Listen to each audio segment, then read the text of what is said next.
प्यार से कहना धन निरंकार जी। ये जीवन में हमें क्या करना है वो एक चुनाव हमारा।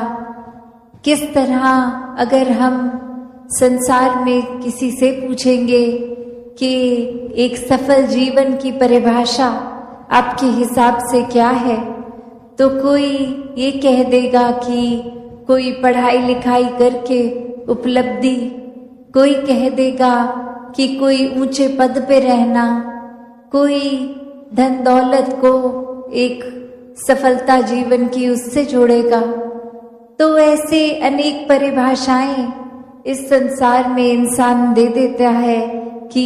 एक जीवन सफल उसका है जिसके पास ये चीज हासिल है। पर किसी भी युग में संतों से जब सुना कि सफल जीवन की परिभाषा क्या है, तो संतों ने यही समझाया कि इस जीवन में आने का जो उद्देश्य, ये भाव मन का कहाँ से आए हैं, कहाँ जाना है, ये परमात्मा की प्राप्ति, इस परमात्मा के हो जाना, इस परमात्मा में एकमिक हो जाना, इस परमात्मा के एहसास में रहना, ये ब्रह्म ज्ञान द्वारा जीवन को सफल कर लेना ही असल में सफलता है। चाहे इस परमात्मा ने रहने के लिए जो व्यवस्था करी है, चाहे वो महल रूप, चाहे झोपड़ी रूप, चाहे किसी तरह का भी कल्चर एक रहना, किसी तरह का भी खाना पीना, तो ये सब मुबारक है। जीते जी जिम्मेवारियां भी निभाना मुबारक है। एक भक्ति करनी है तो जिम्मेवारियों को सांसारिक रूप, सामाजिक रूप, ये सेवा भाव तभी आएगा सबके प्रति जब अपनत्व का भाव होगा। इस तरीके के जीवन से एक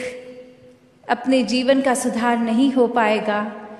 जैसे एक शायर ने भी बहुत खूबसूरती से लिखा कि गलत फहमियों से भी ख़त्म हो जाते हैं रिश्ते, गलती हमेशा कसूर की नहीं होती। कि अक्सर ये बात ज़रूरी नहीं कि कोई गलती ही हो, एक कसूर अगर किसी का है, एक वजह, वो गलती नहीं, पर वो हमारी ही सोच, हमारी ही परसेप्शन, हमारा ही नज़रिया किसी को गलत देखने के लिए। और फिर एक वही भाव कि अगर हमने किसी को दोषी करार दे ही दिया है, एक हमने डिसीजन बना लिया है, तो फिर चाहे फैक्ट कुछ भी हो हमारी नज़र में, तो वो इंसान दोष के लायक ही है। हमने खुद ही उस इंसान को अपनी नज़र से गिरा लिया, चाहे उसने कुछ ऐसा किया हो ना किया हो। उस टाइम हम अपने दिमाग को, इस चेतनता को, ये रैशनल को भी नहीं एक सामने रखते, बस हमने सोच लिया तो हकीकत ही बन गई वो हमारी। तो अक्सर संसार में इंसान अपने बहुत सारे ऐसे सत्य बना लेता है, तो कैसे वो सच्चाई हमने सोच ली, वो कल्पना कर ली, तो वो एक हमारा ही नज़रिया, वो माय वे और द हाईवे वाली बात कि जो मेरे सोच है वही सही है, औरों की राय मैटर नहीं करती, औरों का तरीका मैटर नहीं करता। तो ऐसी सोच अगर है तो हमारी ग्रोथ कहाँ है उसमें।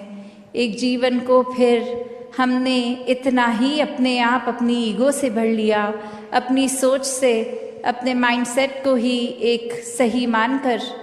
तो कैसे इस जीवन में जब जिएंगे तो वो माया रूप यहाँ पे हावी होगा। क्योंकि when we are so full of ourselves, तो हम लर्निंग कहाँ से करेंगे, जबकि इस निराकार, इस दातार ने तो हर जगह इस कण कण से शिक्षा लेने का एक रूप दिया है।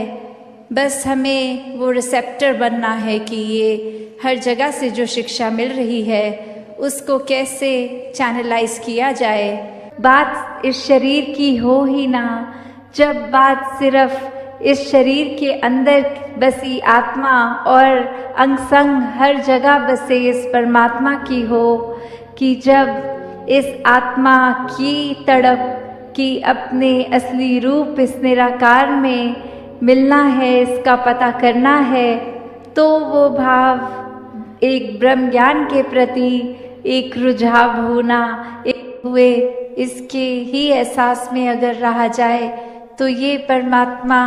हमारे जीवन में और गहराई से उतरता है। कैसे फिर जहाँ बात अभी जिक्र भी अहंकार का हुआ कि कैसे फिर मन हमारा अक्सर इतना ज़्यादा, किसी ने थोड़ी तारीफ क्या कर दी, वो ही बात में इतना अपने आप को श्रेष्ठ मानते हुए एक ऐसी विचारधारा के अंतर्गत रोज जीना उठना खाना बैठना शुरू कि अब हमसे श्रेष्ठ तो कोई नहीं। हर एक जीवन में हमने सोसाइटी में कुछ मान सम्मान पा भी लिया तो वो मान सम्मान एक किसी तरह की अपनी ही अहंकार का कारण बने नहीं। जहाँ जिस रूप में भी हम जीवन में प्लेस्ड हैं वो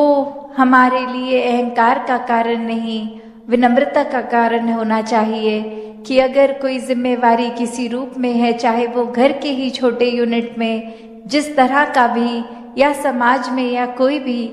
तो वो एक हमें अपॉर्चुनिटी मिल रही है, मौका मिल रहा है और सेवा करने का, अंदर से अपने पात्र को और खाली करने का। क्योंकि फिर वही बात जहाँ एक फाइन लाइन होती है, एक बहुत ही संकीर्ण सी एक रेखा जो एक हमारे मनोबल की बात और एक अहंकार की बात, कि कैसे एक हम अपनी सेल्फ रिस्पेक्ट और ईगो के बीच में जो एक लाइन है कि अक्सर हम ये बात तो हर किसी को सिखाया जाता है कि एक दूसरे का मनोबल बढ़ाओ, वो मोटिवेशन बढ़ाओ, पर कहाँ वो मोटिवेशन को अब हमारे ही मन में हमने उस तरह लेना है कि वो एक जिस काम के लिए है वो अपना काम उस तरह करे, वो अहंकार की तरफ ना जाए। अंधविश्वास की ही जहाँ बात हो रही है, ये कहानी भी सभी ने सुनी ही होगी, पर दासी फिर से दोहराती है कि एक विवाह के समय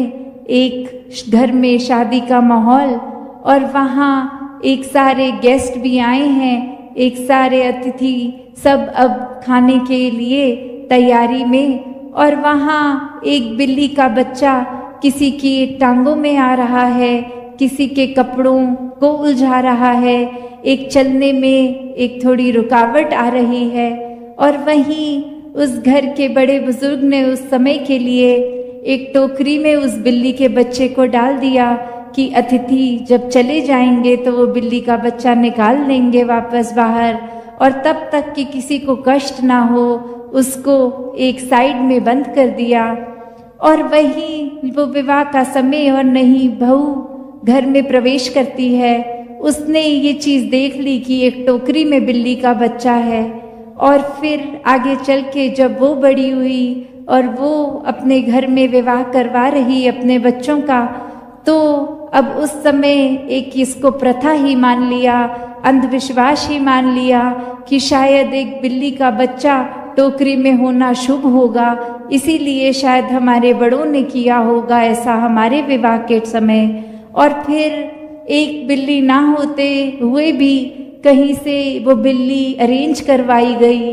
और एक टोकरी मंगवाई गई, उसमें वो बिल्ली का बच्चा डाला हुआ। तो ऐसे ही आगे फिर वो बात चलती चली गई। तो क्या इसमें भी जो सीख है कि उस समय वो ज़रूरत थी उस बिल्ली को उस टोकरी में डालने की, पर यहाँ फिर अंधविश्वास की बात कि बिना सोचे समझे कि आज की ज़रूरत क्या है, एक क्रिया की तरह कोई चीज़ करते चले जाना, वो भी कोई समझदारी नहीं है। तो जहाँ हर कोई इस ब्रह्म ज्ञान के साथ हर समय की चेतनता अपना सकता है, एक बुद्धि जो परमात्मा ने दी है इसका पूर्णता से प्रयोग जीते जी भी करना है, वो अलर्टनेस रखनी है, वो मन में बात कि कोई ऊंच नीच नहीं है, एक अंधकार से अपने जीवन को प्रकाश की ओर इस ब्रह्म ज्ञान द्वारा लाया जाए। तो ऐसे करते हुए अपने भक्ति भरे जीवन को जीते चले जाएं और फिर वो डर विश्वास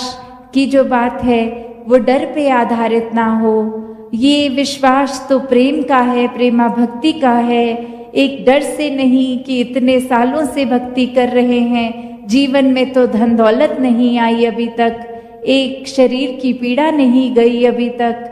तो ये बात वही कि सौदेबाजी नहीं, हमें वाकई ही भक्ति करनी है इस परमात्मा के प्रेम में खचित होके। सात संगत जी, धन धन का जी।